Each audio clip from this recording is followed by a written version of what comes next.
ಶ್ರೀ ಗುರುಭ್ಯೋ ನಮಃ. ಧ್ಯೇಯಸ್ವದಾ ಸವಿತೃಮಂಡಲ ಮಧ್ಯವರ್ತಿ ನಾರಾಯಣ ಸರಸಿಜಾಸನ ಸನ್ನಿವಿಷ್ಟ ಕೇಯೂರವಾನ್ ಮಕರಕುಂಡಲವಾನ್ ಕಿರೀಟಿ ಹಾರಿ ಹಿರಣ್ಮಯ ವಪು ಧೃತ ಶಂಖಚಕ್ರ.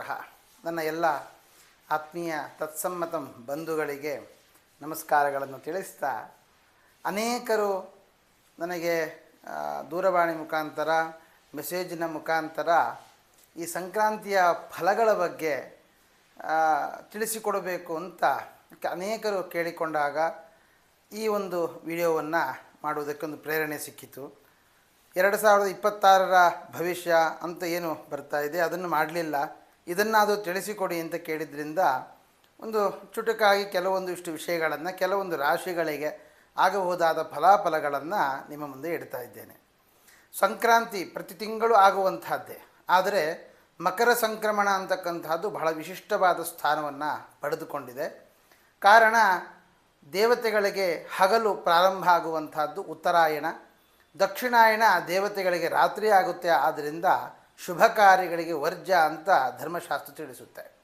ಹಾಗಾಗಿ ಇನ್ನು ಮುಂದೆ ನಮಗೆ ಉತ್ತರಾಯಣ ಪುಣ್ಯಕಾಲದಲ್ಲಿ, ಆ ಪರ್ವಕಾಲದಲ್ಲಿ ಗ್ರಹಗತಿಗಳಿಂದ ಅನುಸರಿಸಿಕೊಂಡು ಬರಬಹುದಾದ ಫಲಾಫಲಗಳ ಬಗ್ಗೆ ವಿಮರ್ಶೆ ಮಾಡೋಣ.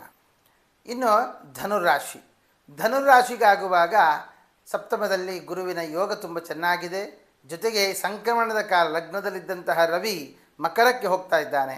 ಆದ್ದರಿಂದ ನವಮಾಧಿಪತಿ ಆಗಿರುವುದರಿಂದಾಗಿ ನಿಮ್ಮ ತಂದೆಯ ಅನಾರೋಗ್ಯಗಳು ಪರಿಹಾರ ಆಗುವಂತಹ ಕಾಲ ಧನುರಾಶಿಗೆ.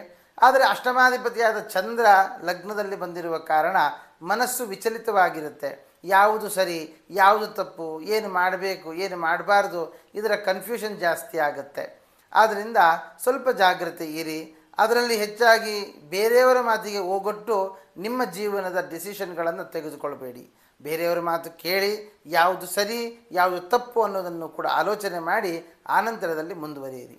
ಮತ್ತು 2ನೇ ಮನೆಯಲ್ಲಿ ರವಿ ಶುಕ್ರಗಳ ಯೋಗ, ಕುಜನ ಒಂದು ಯೋಗ, ರವಿ ಕುಜರ ಯೋಗ. ರವಿಯೂ ಸ್ವಲ್ಪ ರಾಶಾಗಿ ಇರ್ತಾನೆ, ಕುಜನೂ ಹಾಗೆ. ಹಾಗಾಗಿ ಮಾತಿನಲ್ಲಿ ನಿಗಾ ಇರಲಿ. ಯಾರ ಜೊತೆಯಲ್ಲಿ ಏನು ಮಾತಾಡಬೇಕು, ಹೇಗೆ ಮಾತಾಡಬೇಕು ಅನ್ನುವಂಥ ನಿಗಾ ಇರಲಿ. ಅದರಲ್ಲಿ ಪ್ರಧಾನವಾಗಿ ಪಂಚಮಾಧಿಪತಿಯಾದ ಕುಜ ದ್ವಿತೀಯದಲ್ಲಿರುವ ಕಾರಣ ಮಕ್ಕಳ ವಿಷಯದಲ್ಲಿ ಮಕ್ಕಳಿಗೆ ವಿರುದ್ಧವಾಗಿ ನಾವು ಮಾತನಾಡಿದಾಗ ಮಕ್ಕಳು ನಮ್ಮನ್ನು ದೂರ ಆಗುವಂಥದ್ದಾಗಲಿ ಸಾಧ್ಯತೆ ಹೆಚ್ಚು. ಹಾಗಾಗಿ ಹೇಳದೇ ಹೇಳಬೇಕು, ಅದು ಹೇಗೆ ಅರ್ಥ ಮಾಡಿಸಿಕೊಳ್ಳಬೇಕು, ಹೇಗೆ ಅರ್ಥ ಮಾಡಿಕೊಳ್ಳಬೇಕು ಇತ್ಯಾದಿಗಳನ್ನು ವಿಚಾರ ವಿಮರ್ಶೆ ಮಾಡಿಕೊಂಡು ನಿಧಾನವಾಗಿ ನೀವು ಹೇಳಿದ್ರಿ ಅಂತಾದರೆ ಅದು ಖಂಡಿತ ಅನುಕೂಲ ಆಗುತ್ತೆ. ಯಾವ ದುಃಖಗಳು ನಿಮಗೆ ಬರೋದಿಲ್ಲ.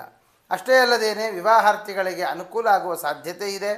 ಹಾಗಾಗಿ ವಿಶೇಷವಾಗಿ ಧನುರಾಶಿಯವರು ದುರ್ಗಾದೇವಿಯ ಪ್ರಾರ್ಥನೆ, ಜೊತೆಗೆ ಗೌರಿ ಸಮೇತನಾದ ಸದಾಶಿವ ರುದ್ರನ ಒಂದು ವಿಶೇಷವಾದ ಪ್ರಾರ್ಥನೆಯನ್ನು ಕೂಡ ತಾವು ಮಾಡುವುದರಿಂದ ಹಣಕಾಸಿನ ಲಾಭಗಳನ್ನು ಧನುರಾಶಿಯವರು ಪಡೆದುಕೊಳ್ಳಬಹುದು.